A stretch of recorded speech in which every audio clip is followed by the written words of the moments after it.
দুনিয়ার মানুষগুলো যদি সব জায়গার মধ্যে ইসলামী নিয়ম কানুন সুন্দরভাবে মেনটেন করে মেনে নিতে পারে কুষ্টিয়াবাসী, তাহলে সমাজের পরিবর্তন কেমন হবে একটাবার লক্ষ্য করেন।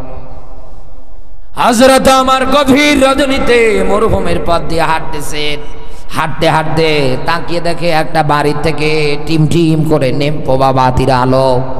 ওমর দেখার পর পরে এগিয়ে যায়, যত এগিয়ে যায় তত ছোট্ট বাচ্চাগুলো হাউ মাউ কান্না শুনতে পায়।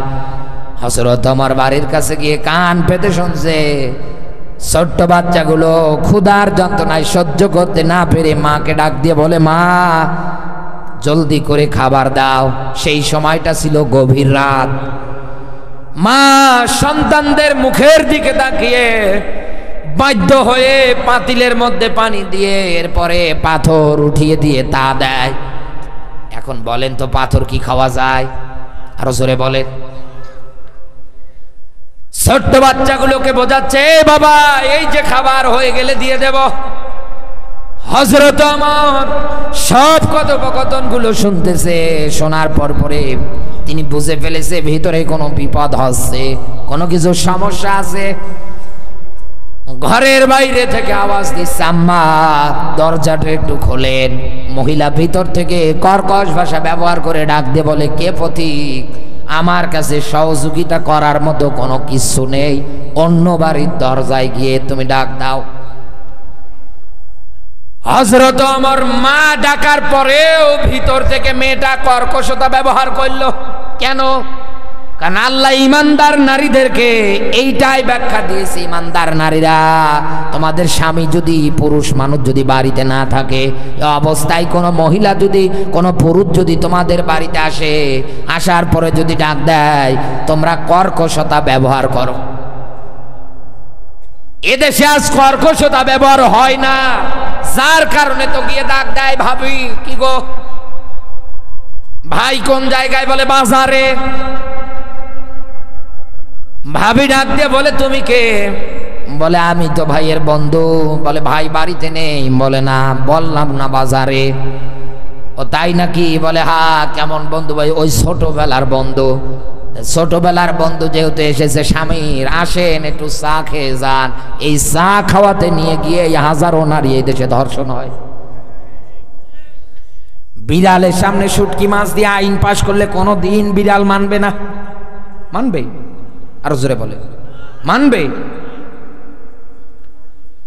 হযরত ওমর বাহির থেকে আবার ডাক দিচ্ছেন, আম্মা দরজাটা আপনি একটু খুলে দেন। যখন এই দরজা খুলেছে, ওমর ভিতরে গিয়ে তাকিয়ে দেখে ছোট্ট বাচ্চাগুলো ক্ষুধার যন্ত্রণা সহ্য করতে না পেরে কান্না করে। ওমর ওই জায়গা থেকে বের হলেন, ডাক দিলেন, আম্মা দেখি কিছু করতে পারি কিনা। বের হওয়ার পর পরে তিনি হাঁটা দিচ্ছেন।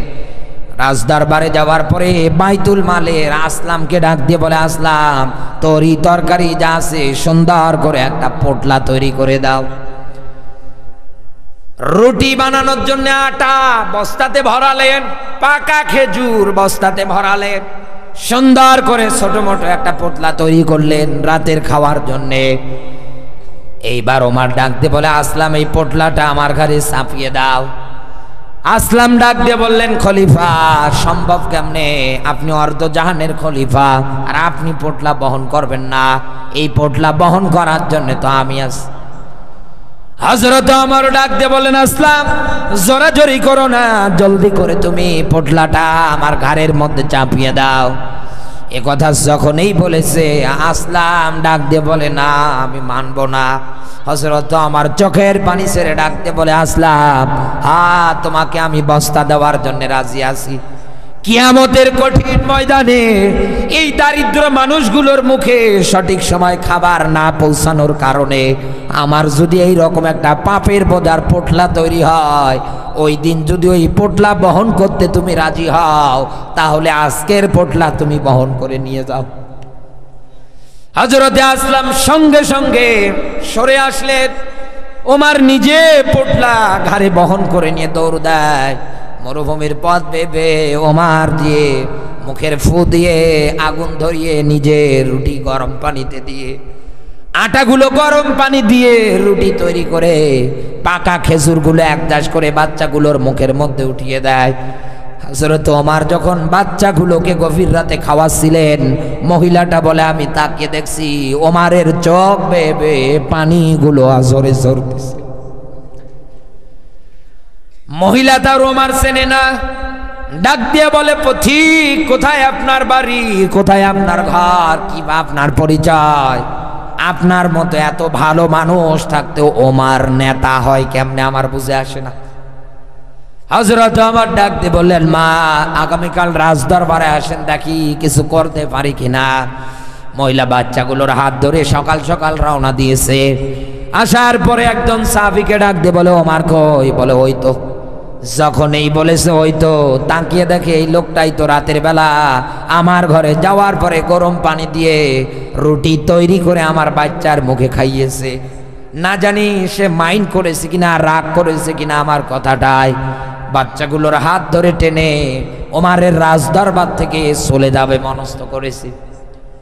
হযরত ওমর দেখতে পেয়ে বের হয়ে আসার পরে ডাক দিয়ে বলে, আম্মা আপনি যাবেন না, খবরদার, আমি সঠিক সময় আপনাদের কাছে খাবার পৌঁছাতে পারিনি।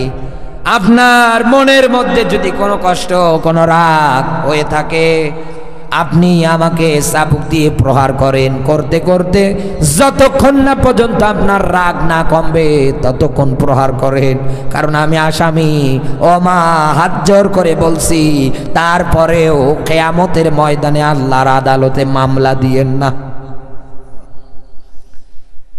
এমনি তো দুনিয়ায় তারা জান্নাতি সার্টিফিকেট মরার আগে পায় না, আর আপনার মতো বল্টু এই দেশের গম, রাস্তা, বিড়ি সব খায়। এমন পেট বানিয়েছে 26 মাসের গর্ভবতী।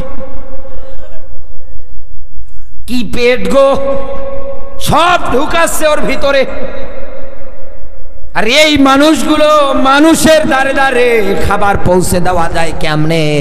এই জন্য এদের রাতে ঘুম পর্যন্ত আসে না, কারণ তাদের কোরআনের আয়াত জানা আছে, কুনতুম খায়রা উম্মাতিন উখরিজাত লিন-নাস। আল্লাহ বলেন আমি তোদের বের করেছি মানুষের মধ্য থেকে শ্রেষ্ঠ করে। দুনিয়ায় মানুষদেরকে ভালো কাজে আদেশ দে আর অসৎ কাজে বাধা দে, এই জন্য তো আমি বের করলাম। মানুষদেরকে খাবার দেওয়া, বিপদে পাশে দাঁড়ানো, এগুলো নেক কাজ, চালিয়ে যান। দুনিয়ায় কোন মানুষ যদি এই কাজগুলো চালাতে পারে, আল্লাহ পাক বলেন 8টা জান্নাতের বড় জান্নাত আমি আল্লাহ ওর জন্যই বানিয়েছি। দরুদ, মানবতার মুক্তির মডেল, মানবতার মহান আদর্শ, মানবতার শিক্ষক নবী শিরোমণি মুহাম্মাদুর রাসূলুল্লাহ সাল্লাল্লাহু আলাইহি ওয়াসাল্লাম। জবান সেরে কোরআনের সোনালী আয়াত আমার সঙ্গে পড়ে না, আউযু বিল্লাহি মিনাশ শাইতানির রাজিম। বিসমিল্লাহির রহমানির রহিম।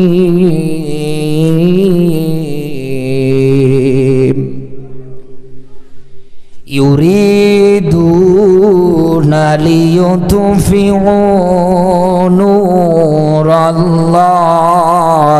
বিআফওয়াহিহিম আল্লাহু মুতিম্মু নূরিহি ওয়ালাউ কারিহাল কাফিরুন।